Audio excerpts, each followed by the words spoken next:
안녕하십니까. 사수상담가 이기호입니다. 오늘은 전공 심화과정 고급 2-8강으로 당사주 12성에서 일곱 번째인 오복성을 공부하도록 하겠습니다. 우리가 당사주를 공부를 하면서 당사주의 특징도 살펴보고 있고요. 그리고 12지지를 정리하는 시간을 갖고 있습니다. 12지지라는 것은 사주 분석에 있어서 가장 기본이 되는 부분이기 때문에 전공 심화과정, 기초과정에서 공부를 했습니다마는 이번 시간에 최종 정리를 한다고 생각하시길 바랍니다. 오늘 배울 내용인 오복성을 보면 일단 한자 자체가 복복자가 들어있잖아요. 그러니까 이 오복성의 내용이 좋을 것이다. 이렇게 짐작을 할 수가 있습니다. 그러면 오복성이 어떤 내용을 담고 있는지 살펴보도록 하겠습니다. 우선 달마 일장경을 보면은요. 이 오화가 불도라고 나와 있습니다. 지금 달마대서는 불교 신자인데 오화를 불도라고 했으니까 오화는 가장 좋은 내용을 담고 있겠죠. 지금 이 육도를 보면 불도도 있고 귀도도 있고 인도, 축도, 아수라도, 선도 이런 내용이 있습니다. 그럼 불도라든가 선도는 신선선자를 썼으니까 내용이 좋을 것으로 추측할 수 있고 아수라는 지옥을 나타내잖아요. 아수라도나 축도 이것은 그 짐승을 나타내니까 이런 것은 내용이 나쁠 것이라고 생각을 할 수 있습니다. 그래서 이 자수하고 오화는 불도에 해당이 되는데요. 적용 범위를 보면 온후, 영화라고 적혀 있고 특성이 온정, 화려, 적극 이렇게 나와 있습니다. 그러니까 이 오화는 당연히 그 좋은 내용을 담고 있다. 이렇게 볼 수 있고 그러면 책에 나와 있는 이 12성의 내용이 어떤 내용인지 한번 살펴보도록 하겠습니다. 오복성이 책에 나와 있는 내용을 보면은요. 이런 식으로 나와 있습니다. 연천복이라는 것은 연지에 오화가 있을 때 이것이 촌연기를 나타내고 월지에 오화가 있을 때는 중년기를 나타냅니다. 일지에 있을 때는 말년을 나타내고요. 시지에 오화가 있을 때에는 평생 총운을 나타냅니다.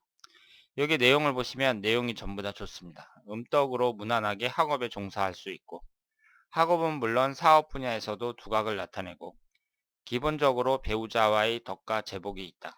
그리고 평생 총운을 보면 시주의 천복성을 보면 말년 총운에서 당주는 물론 자식이 현달하여 복된 삶을 구가한다. 이렇게 나와 있습니다.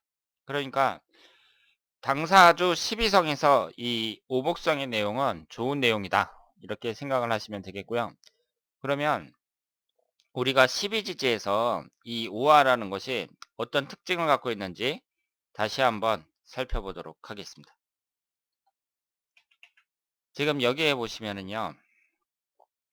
이 그림이 나와 있잖아요. 여러분들이 12지지를 이해하시는데 이 그림이 대단히 중요하다고 말씀을 드렸습니다. 그러니까 이 그림을 잘 이해하시길 바랍니다.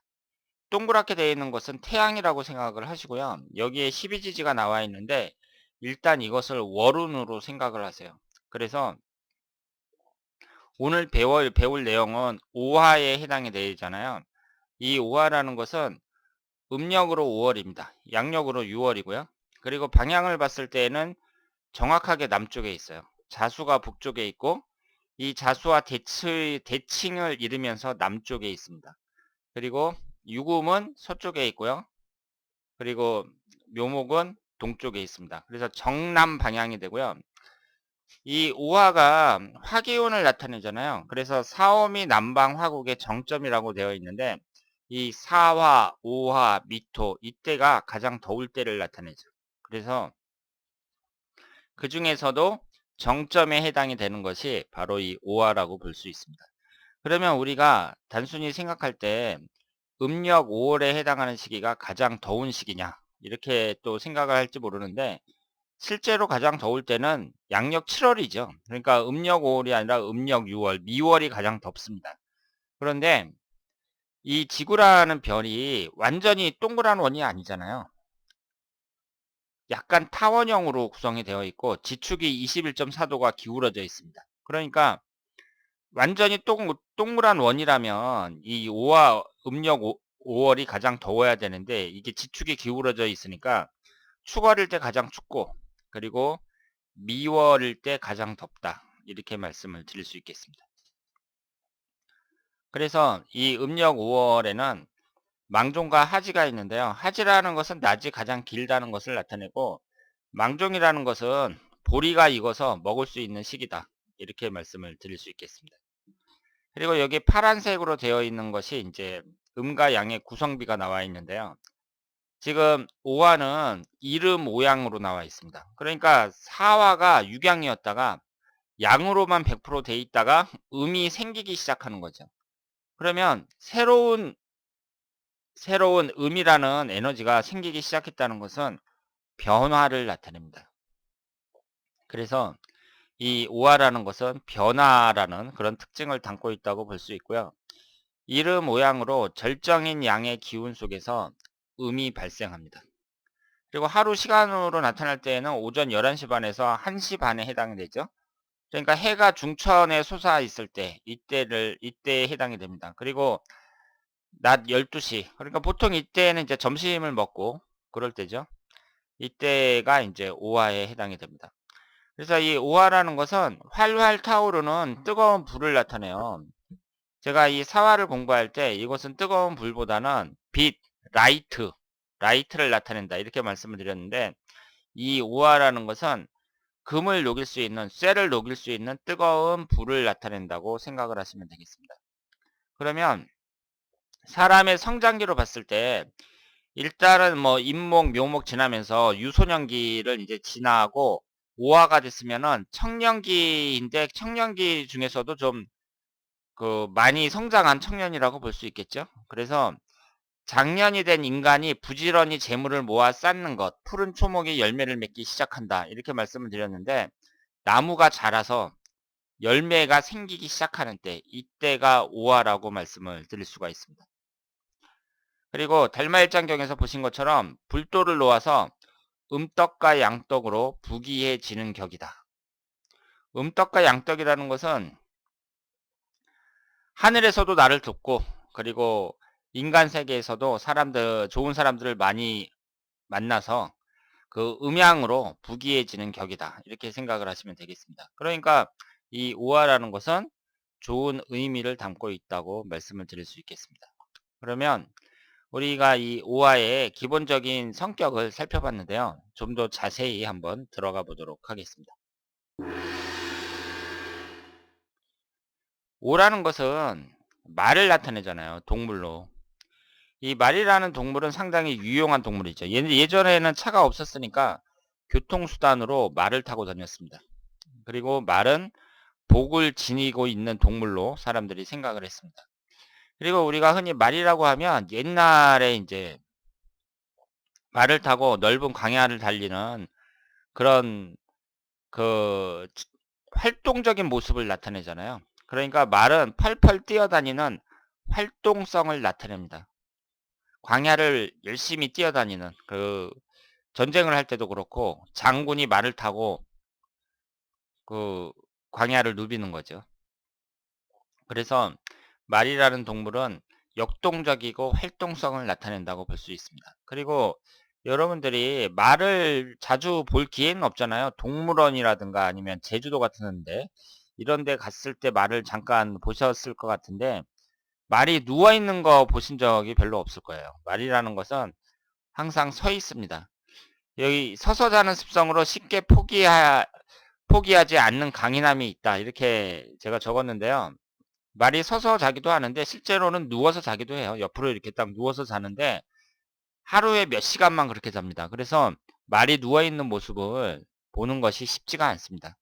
그러니까 말이라는 동물은 항상 사람을 태우고 다니고 그리고 잠잘 때에도 하루 종일 대부분 서서 있으니까 이 쉽게 포기하지 않는 강인함이 있다. 이렇게 말씀을 드릴 수가 있죠. 그리고 강명지와 문명의 불 이런 것은 불이라는 것이 어두움 속에서 한 줄기 빛이라는 것이 문명을 나타내죠. 그리고 이 말이라는 동물은 두뇌가 뛰어나고 염치를 아는 동물이라고 해요. 이게 무슨 뜻이냐면 다른 짐승들을 보면 자기가 낳은 새끼들하고도 막 교미를 하고 그러잖아요. 그런데 이 말은 한 사촌까지만 돼도 알아본다고 합니다. 그래서 사촌까지만 돼도 교미를 하지 않고요. 그러니까 짐승 중에서는 대단한 거죠. 그런 면이 있다는 게. 그리고 정력가를 나타냅니다. 이 오화가 좌오묘유 도화살을 나타내잖아요. 그러면서 말이라는 게 이제 성기가 크니까 이것이 이제 정력가를 나타낸다고 생각을 하시면 되겠습니다. 그리고 외양내음이라는 건 무슨 뜻이냐면은요. 이 오화라는 게 그 겉으로는 양인데 이 안에 지장간을 보면 그 정화하고 기토가 음으로 되어 있잖아요. 그러니까 겉으로는 양인데 안으로는 음이 들어있단 말이에요. 이런 것을 외양내음이라고 합니다. 그래서 겉과 속이 다르기 때문에 이중적인 성격을 갖고 있다. 이렇게 보기도 하고요. 그리고 양으로만 되어 있다가 음이 처음 생기는 시기잖아요. 이 5월이. 그래서 음양 교체 시기를 나타내고 이렇게 음양이 교체한다는 것은 변화를 나타내니까 말이 잘 놀란다고 합니다. 그리고 한자적 의미를 보면은요. 이 오화라는 것은 서로 어긋나는 방향을 취하듯이 교차한다는 의미가 있다고 합니다. 그러면 여기에서 이 소자를 보면은요. 소자는 소자하고 말오자하고 비슷하게 생겼잖아요. 위에 있는 이